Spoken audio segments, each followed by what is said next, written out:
Good morning student. आज हम करने जा रहे हैं आरोह भाग 2 की जो कविता है पतंग, जो कि आलोक धनवा द्वारा रचित है। ये सिर्फ आपके 12th क्लास के लिए ही नहीं बल्कि आने वाले एचटेट के लिए भी बहुत बहुत इम्पोर्टेंट सिलेबस रहेगा, जो मैं अभी करवा रही हूँ। और मैं इसको इसी तरीके से करवा रही हूँ कि किसी भी तरीके से क्वेश्चन पूछा जाए तो आपका क्वेश्चन गलत ना हो। जैसे कि देखिए, आलोक धनवा का सबसे पहले हम साहित्यिक परिचय करते हैं। आलोक धनवा का जन्म सन 1948 यानी कि 1948 में, ये आपको 12th क्लास के बच्चों को भी लर्न करना होगा। जन्म और मृत्यु आपको पता होनी चाहिए, लेखक की पूछा जा सकता है। इसके अलावा रचनाओं से अभी तक प्रश्न नहीं बने हैं, तो रचनाएं इतनी खास नहीं हैं 12th क्लास के लिए, जबकि एचटेट जो परीक्षार्थी हैं उनके लिए बहुत ज़रूरी है। तो पहली कविता है जनता का आदमी, 1972 में प्रकाशित। उसके बाद भागी हुई लड़कियां, ब्रूनो की बेटियां और दुनिया रोज बनती है। इनका भी जो साहित्य लेखन है वो बहुत कम रहा है, इसलिए एकमात्र इनका काव्य संग्रह है दुनिया रोज बनती हैं, जिसमें कुछ कविताएं हैं। तो वो भागी हुई लड़कियां, ब्रूनो की बेटियां जैसी प्रसिद्ध कविताएं हैं, जबकि जनता का आदमी है ये इनकी पहली कविता है। इनको बहुत सारे प्रमुख सम्मान भी मिले हैं, जैसे कि राहुल सम्मान, बिहार राष्ट्र भाषा परिषद का साहित्य सम्मान, बनारसी प्रसाद भोजपुरी सम्मान, पहल सम्मान।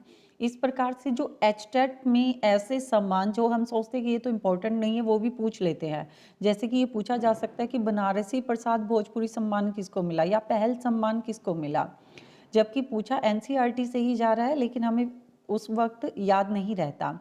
ये लाइनें बहुत इंपॉर्टेंट हैं, जहाँ पर कहा गया है, जहाँ नदियाँ समुद्र से मिलती हैं वहाँ मेरा क्या है, मैं नहीं जानता लेकिन एक दिन जाना है उधर। तो आपको याद रखना है कि ये जो लाइनें हैं वो किसने कही हैं, आलोक धनवा जी ने कही हैं। कहाँ से ली गई है, पतंग कविता से ली गई है।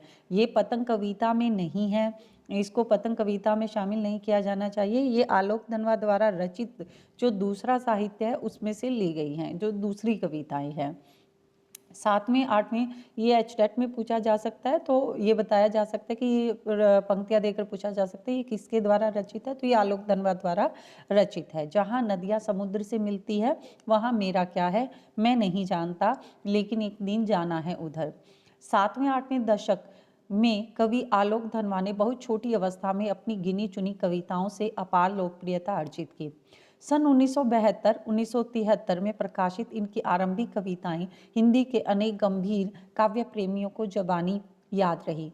आलोचकों का तो मानना है कि इनकी कविताओं ने हिंदी कवियों और कविताओं को कितना प्रभावित किया, इनका मूल्यांकन अभी ठीक से हुआ नहीं। इतनी व्यापक ख्याति होती है, पब्लिसिटी, प्रसिद्धि, इतनी व्यापक ख्याति के बावजूद या शायद उसी की वजह से बनी हुई अपेक्षाओं के दबाव के चलते आलोक धनवा ने कभी थोक के भाव में लेखन नहीं किया। कहने का भाव है कि उनकी प्रसिद्धि इतनी ज़्यादा थी, इसलिए उनसे एक्सपेक्टेशंस ज़्यादा थी और उसी के चलते उन्होंने कभी भी बहुत ज़्यादा लेखन नहीं किया। ऐसे नहीं कि कुछ भी लिख दिया, बहुत कम लेखन किया, लेकिन बहुत उम्दा लेखन किया। सन 72 से लेखन आरंभ करने के बाद उनका पहला और अभी तक का एकमात्र काव्य संग्रह सन 98 में प्रकाशित यानी कि 1998 में प्रकाशित हुआ। काव्य संग्रह के अलावा वे पिछले 2 दशकों से देश के विभिन्न हिस्सों में सांस्कृतिक एवं सामाजिक कार्यकर्ता के रूप में सक्रिय रहे हैं। उन्होंने जमशेदपुर में अध्ययन मंडलियों का संचालन किया। रंगकर्म, अब जैसे कि ये पूछा जा सकता है कि जमशेदपुर में अध्ययन मंडलियों का संचालन किसने किया, तो ये बताना, आप बता सकते हैं कि आलोक धनवा ने किया। और रंग कर्म तथा साहित्य पर कई राष्ट्रीय संस्थानों एवं विश्वविद्यालयों में अतिथि व्याख्यात के रूप में भी भागीदारी की। आगे देखिए, पाठ्य पुस्तक, ये बहुत ज़रूरी है 12th क्लास के स्टूडेंट्स के लिए भी और एचटेट परीक्षार्थियों के लिए भी। पाठ्य पुस्तक में ली गई कविता पतंग आलोक धनवा के एकमात्र संग्रह का हिस्सा है, यानी कि उनका एकमात्र संग्रह था, जो कि हमने अभी पढ़ा था, दुनिया रोज बदलती है। तो ये प्रश्न पूछा जा सकता है कि जो पतंग कविता है वो किस संग्रह से ली गई है, तो दुनिया रोज बदलती है संग्रह से ली गई है। ठीक है, यह एक लंबी कविता है जिसके तीसरे भाग को पाठ्य पुस्तक में शामिल किया गया है। ये भी पूछा जा सकता है कि पतंग कविता कैसी कविता है, तो ये एक लंबी कविता है और इसका पाठ्य पुस्तक में कौन सा भाग शामिल है, तीसरा भाग शामिल है। पतंग के बहाने इस कविता में बाल सुलभ इच्छाओं एवं उमंगों का सुंदर चित्रण किया है। यानी पतंग के माध्यम से बाल सुलभ इच्छाएं, जैसे बच्चे छोटी छोटी क्रियाएं करते हैं, उनकी जो दिल की इच्छाएं होती हैं, उनमें खेलते समय जो उमंग होती है, उसका सुंदर चित्रण किया गया है। बाल क्रियाकलापों एवं प्रकृति में आए परिवर्तन को अभिव्यक्त करने के लिए सुंदर बिंबों का उपयोग किया गया है। ये याद रखिएगा, सुंदर बिंब यानी कि विजुअलाइजेशन, और सिर्फ विजुअलाइजेशन नहीं, उसको जैसे हम इंद्रियों का इस्तेमाल करते हैं, जैसे कि हमारे 5 सेंसर्स है, उनका इस्तेमाल होता है बिंबों में। जैसे कि अगर कोई आगे मैं आपको कविता में बताती रहूँगी कि किस तरह के बिंबों का इस्तेमाल किया गया है। पतंग बच्चों की उमंगों को रंग बिरंगा सपना है, आसमान में उड़ती हुई पतंग ऊंचाइयों की वे हदें हैं, बाल मन जिन्हें छूना चाहता है और उसके पार जाना चाहता है। ठीक है, तो ये लाइन बड़ी अच्छी है, 12th क्लास के स्टूडेंट इसको अपने आंसर में लिख सकते हैं कि आसमान में उड़ती हुई पतंग ऊंचाइयों की वे हदें हैं जिन्हें बाल मन छूना चाहता है और उसके पार जाना चाहता है। आगे देखिए, कविता धीरे धीरे बिंबों की एक ऐसी दुनिया में ले जाती है जहां शरद ऋतु का चमकीला इशारा है। यानी कि जैसे ही जून जुलाई अगस्त का महीना कंप्लीट होता है, उसके बाद जैसे ही सितंबर अक्टूबर का मंथ आता है, सर्दियों की शुरुआत होती है, तो उसी में बताया गया है कि कैसे ऋतु का चमकीला इशारा, यानी कि आसमान साफ हो जाता है, बारिश होनी बंद हो जाती है और सूरज चमकने लग जाता है। जहाँ तितलियों की रंगीन दुनिया है, तितलियां किसको कहा गया है, पतंग को। तितलियां किसको कहा गया है, पतंग को। रंगीन दुनिया, क्योंकि पतंग होती है वो रंग बिरंगी होती है। दिशाओं में मृदंग बजते हैं, दिशाओं में मृदंग बजते हैं का अर्थ है कि चारों दिशाओं में जो बच्चे हैं वो उनकी किलकारियां गूंजती है, वो बहुत खुश होते हैं। जहाँ छतों के खतरनाक कोने से गिरने का भय है, तो दूसरी ओर भय पर विजय पाते बच्चे हैं। यानी कि जब पतंग उड़ाते हैं तो जो छत है उसके खतरनाक कोनों पे जब खड़े होकर बच्चे पतंग उड़ा रहे होते हैं, तो उनको खतरे में उनकी जान होती है, वो बहुत खतरनाक होता है। लेकिन दूसरी तरफ भय पर विजय पाते हैं, लेकिन वो अपने डर पर विजय भी पा लेते हैं, क्योंकि उन्हें लगता है कि जो सारी पृथ्वी है वो उनका उसमें सहयोग करती है, उन्हें गिरने से बचाती है। और जो गिरकर संभलते हैं वो पृथ्वी का हर कोना खुद ब खुद उसके पास आ जाता है। यानी कि जो बच्चा गिरकर संभल जाता है और एक बार गिरने के बाद फिर दोबारा से पतंग उड़ाने के लिए तैयार होता है, तो उसको ऐसे लगता है कि सारी जो पृथ्वी है वो ही खुद ब खुद उसके पास आ जाता है, यानी कि सारी पृथ्वी उसके सहयोग में लगी हुई है, इसलिए वो निडर हो जाता है। वे हर बार नई नई पतंगों को सबसे ऊंचा उड़ाने का हौसला लिए फिर भादों के बाद, यानी कि वे नई नई पतंगों को ऊंचा उड़ाने का हौसला लेते हैं। फिर का मतलब दोबारा दोबारा, हर बार अंधेरे के बाद के शरद उजाले की प्रतीक्षा कर रहे हैं। जैसे ही बारिश भादों का जो अंधेरा है उसको खत्म होने के बाद जो शरद का उजाला है उसकी प्रतीक्षा करते हैं। क्या आप भी उनके साथ हैं? तो ये पूछ रहे हैं क्या आपने भी कभी ऐसा महसूस किया है, या फिर आप भी बच्चों के साथ ऐसा ही सोचते हैं कि सच में पतंग है वो बच्चों के लिए कितने उनके दिल को छू जाती है। अब हम कविता करते हैं। पतंग सबसे तेज बौछारी गई, भादो गया सवेरा हुआ। सबसे तेज बौछारों का अर्थ है जो बारिश का महीना था वो चला गया, भादो गया। भादो भी एक महीना होते हैं जिसमें मूसलाधार बारिश होती है। सवेरा हुआ यानी कि अब सवेरा हो गया है। खरगोश की आंखों जैसा लाल सवेरा। देखिए, खरगोश की आंखों जैसा लाल सवेरा उपमा अलंकार है, आपको याद रखना है। उपमा अलंकार है, अलंकार पूछ लिए जाते हैं जब पैराग्राफ दिया जाता है उसमें, तो खरगोश की आंखों जैसा लाल सवेरा उपमा अलंकार है। शरद या आया पुलों को पार करते हुए। अब जो सवेरा हुआ है उसमें जो सूरज निकला है वो कैसा निकलता है, जब सुबह सूर्योदय होता है तो वो लाल रंग का होता है, इसलिए वो कैसा दिखाई दे रहा है, ऐसा जैसे खरगोश की लाल आंखें हो। सवेरे की तुलना खरगोश की लाल आंखों से क्यों की गई, क्योंकि सुबह का सूरज है वो लाल रंग का होता है, उगता हुआ जो सूरज होता है, इसलिए उसे खरगोश की लाल आंखों जैसा ही दिखाया गया है। यहाँ दृश्य बिंब है, यानी कि आपके देखने से बिंब क्रिएट हो रहा है। शरद आया पुलों को पार करते हुए, अब शरद है यहाँ मानवीकरण अलंकार है, क्योंकि शरद एक ऋतु है और शरद आया पुलों को पार करते हुए। पुलों को पार करने का मतलब है कि बारिश के मौसम में जगह जगह पानी भर गया है, ठीक है। अब जो शरद ऋतु आई है वो उन पानी के जो पानी है उसको पार करते हुए आई है, अपनी नई चमकीली साइकिल तेज चलाते हुए। अपनी नई चमकीली मतलब शरद ऋतु में जो नया चमकता हुआ सूरज निकला है वो नई चमकीली साइकिल की तरह है, ठीक है। घंटी बजाते हुए, जोर जोर से, चमकीले इशारों से बुलाते हुए।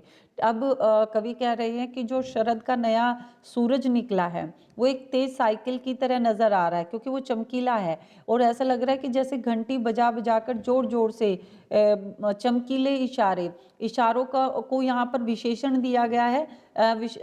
जो इशारे हैं उसकी विशेषता बताई गई कि इशारे कैसे हैं, चमकीले हैं, क्योंकि सूरज जो इशारे कर रहा है इसलिए वो इशारे क्या है, चमकीले हैं, ठीक है। यहाँ पर सूरज का जो है मानवीकरण किया गया है, आपको ये याद रखना है। तो बच्चों को जोर जोर से बुलाते हैं और सूरज क्या कर रहा है, शरद ऋतु चमकीले इशारे कर कर बुला रही है। पतंग उड़ाने वाले बच्चों के झुंड को, किसको बुला रही है, पतंग उड़ाने वाले बच्चों के झुंड को, चमकीले इशारों से बुलाते हुए और आकाश को इतना मुलायम बनाते हुए। तो पतंग उड़ाने वाले झुंड को बुला रही है और चमकीले इशारों से बुलाती है और आकाश को इतना मुलायम बना रही है शरद ऋतु, क्योंकि आकाश क्या हो गया, बिल्कुल साफ। आकाश कैसा है, बिल्कुल साफ है, कोई बारिश, कोई पानी, कोई ऐसा कुछ भी नहीं है, आकाश बिल्कुल साफ है, इसलिए आकाश को मुलायम बताया गया है कि पतंग ऊपर उड़ सके। क्योंकि आकाश जब साफ होगा तभी पतंग कैसे ऊपर उड़ सकती है, तभी पतंग क्या कर सकती है, ऊपर उड़ सकती है। दुनिया की सबसे हल्की और रंगीन चीज उड़ सके। अब ये प्रश्न बनता है कि दुनिया की सबसे हल्की और रंगीन चीज किसे कहा गया है, तो पतंग को कहा गया है। दुनिया के सबसे पतला कागज उड़ सके, क्योंकि जो पतंग का कागज होता है वो बहुत पतला होता है, बहुत हल्का होता है, इसीलिए वो हवा में उड़ पाता है। बांस की सबसे पतली कमानी उड़ सके। अब जो पतंग को चारों कोनों पे लगा होता है वो उसकी कमानी होती है, ऐसे हाफ सर्कल करके लगाया जाता है, एक सीधा लगाया जाता है, तो वो उसकी कमानी होती है जो कि बांस की होती है, लेकिन सबसे पतली और हल्की होती है। कि शुरू हो सके सीटियों, किलकारियों और तितलियों की इतनी नाजुक दुनिया। ये सब इसलिए किया जाता है कि बच्चे हैं वो इकट्ठे हो सके, वो शोर शराबा कर सके, सीटियाँ बजाए, किलकारियाँ गूंजे, और इस तरह से तितलियों की नाजुक दुनिया। तितलियों की नाजुक दुनिया क्यों कहा गया, क्योंकि जो पतंग है वो बहुत ही हल्की होती है, इसलिए उसे तितलियों की नाजुक दुनिया कहा गया है। जन्म से ही वे अपने साथ लाते हैं कपास, पृथ्वी घूमती हुई आती है उनके बेचैन पैरों के पास। कवि कहते हैं कि जन्म से ही वे साथ लाते हैं कपास, कौन, बच्चे। यानी कि जो बच्चे होते हैं वो जन्म से ही बहुत कोमल होते हैं। यहाँ पर स्पर्श बिंब है, स्पर्श का मतलब छूने का, यहाँ पर छूने का एहसास हो सकता है आपको कि यहाँ जन्म, जो बच्चे होते हैं वो जन्म से ही कपास की तरह क्या होते हैं, कोमल होते हैं। पृथ्वी घूमती हुई आती है उनके बेचैन पैरों के पास, जब वे दौड़ते हैं बेसुध। यानी कि जब बच्चे सुध बुध खोकर, होश गंवाकर दौड़ते हैं तो जो पृथ्वी है वो उनके पैरों को सहारा देती है, यानी कि उन्हें गिरने से बचाती है। छतों को भी नरम बनाते हुए, और जो बच्चे जब दौड़ते हैं तो छतें भी क्या हो जाती है, नरम हो जाती है, ताकि उनको किसी प्रकार की चोट ना लगे, क्योंकि बच्चे हैं वो तो खुद खुद ही क्या है, कोमल है, बहुत कोमल है, इसलिए छतें भी उनके लिए कोमल हो जाती हैं। दिशाओं में मृदंग की तरह बजाते हुए जब वे पेंग भरते हुए चले आते हैं, यानी जब वो चारों दिशाओं से या दशों दिशाओं से जैसे भी है शोर शराबा करते हुए, किलकारियां मारते हुए पतंग के पीछे भागते हैं, तो वे पेंग भरते हुए चले आते हैं। पेंग भरना होता है उछलते हुए, जंप करते हुए, ठीक है। जंप करते हुए मतलब उछलते कूदते हुए चले आते हैं, डाल की तरह लचीले बेग से अक्सर, यानी कि वो डाल की तरह बहुत ही फ्लेक्सिबल हो जाते हैं, बहुत लचीले हो जाते हैं, जहाँ भी उनको निकलने की जगह मिलती है जिस तरह से भी, तो वो वैसे ही वहाँ पर अपने आप को मोड़ कर जोड़ कर निकल आते हैं। छतों के खतरनाक किनारों तक उस समय गिरने से बचाता है उन्हें। अब वो कहाँ तक आ जाते हैं इस तरह से, अभी देखिए वो कहाँ तक आ जाते हैं, डाल की तरह लचीले वेग से अक्सर छतों के खतरनाक किनारों तक, यानी कि वो झूलते हुए उछलते हुए छतों के खतरनाक किनारों तक आ जाते हैं। उस समय गिरने से बचाता है उन्हें सिर्फ उनके रोमांचित शरीर का संगीत, यानी कि उस समय उन्हें गिरने से बचा लेता है। कौन बचा लेता है? छत के खतरनाक किनारे हैं लेकिन उन्हें गिरने से बचा लेता है कौन? उनके शरीर का रोमांचित संगीत, क्योंकि जब वो पतंग उड़ा रहे होते हैं तो वो उनके शरीर में एक रोमांच, एक खुशी पैदा होती है और वही उनको गिरने से बचा लेती है। पतंगों की धड़कती ऊंचाइयां उन्हें थाम लेती है महज एक धागे के सहारे। अब वो जब पतंग उड़ा रहे होते हैं तो जब धागा उनके हाथ में होता है और पतंग आसमान में होती है, तो वो कह रहे हैं कि जो पतंगों की धड़कती ऊंचाइयां, वो जहां पर पहुंच जाती है जितनी ऊंचाई पर, वो बच्चों को और थामे रखती है एक धागे के सहारे, क्योंकि उन जब पतंग आसमान में उड़ रही होती है तो बच्चे को भी ये लगता है कि वो भी पतंग के साथ साथ आसमान में उड़ रहा है। पतंगों के साथ साथ वे भी उड़ रहे हैं अपने रंध्रों के सहारे, और वो उन्हें ऐसे कैसा महसूस होता है कि वो पतंगों के साथ साथ उड़ रहे हैं। रंध्रों का मतलब होता है, रंध्रों का मतलब होता है छिद्र, लेकिन यहाँ पर हम छिद्र ना लेकर आंखें लेते हैं, ठीक है, कि वो अपनी आंखों के सहारे जैसे पतंग को देख रहे होते हैं और एक धागे से, महज एक धागे से पतंग के साथ अपने आप को बांधे रखते हैं और उनको लगता है कि पतंग के साथ साथ वो भी उड़ रहे हैं। आगे देखिए, अगर वे कभी गिरते हैं छतों के खतरनाक किनारों से और बच जाते हैं, तब तो और भी निडर होकर सुनहले सूरज के सामने आते हैं। पृथ्वी और भी तेज घूमती हुई आती है उनके बेचैन पैरों के पास। कवि कहते हैं कि अगर बच्चे किसी वजह या किसी कारणवश छतों के खतरनाक किनारों से गिर जाते हैं और गिरने के बाद अगर वो बच जाते हैं, अगर वो बच क्या जाते हैं, मतलब वो बच ही जाते हैं, क्योंकि बच्चे जन्म से ही कोमल है। अगर किसी कोमल चीज को आप नीचे गिराओगे तो उसको चोट लगने का चांसेस होते हैं वो कम होते हैं, बच जाते हैं और भी निडर होकर सुनहले सूरज के सामने। सुनहले होता चमकते हुए, यानी कि अगली बार जब वो पतंग उड़ाने आएंगे तो वो डरे हुए नहीं होंगे बल्कि निडर होंगे और ज़्यादा निडर हो जाएंगे, और जो चमकता हुआ सूरज है उसके सामने आके खड़े हो जाएंगे। पृथ्वी और भी तेज घूमती आती है उनके बेचैन पैरों के पास, और जो पृथ्वी है वो उनके बेचैन, बच्चों के पैरों को बेचैन क्यों कहा गया? क्योंकि वो एक जगह स्थिर नहीं है, वो पतंग के पीछे भाग रहे हैं, इसलिए कहा गया है कि जो पृथ्वी है वो हर जगह उनका साथ देती है, उनके बेचैन पैरों को सहारा देती है। तो इस तरह से ये हमारी कविता है वो कंप्लीट होती है। जल्द ही मिलते हैं अगली एक कविता के साथ।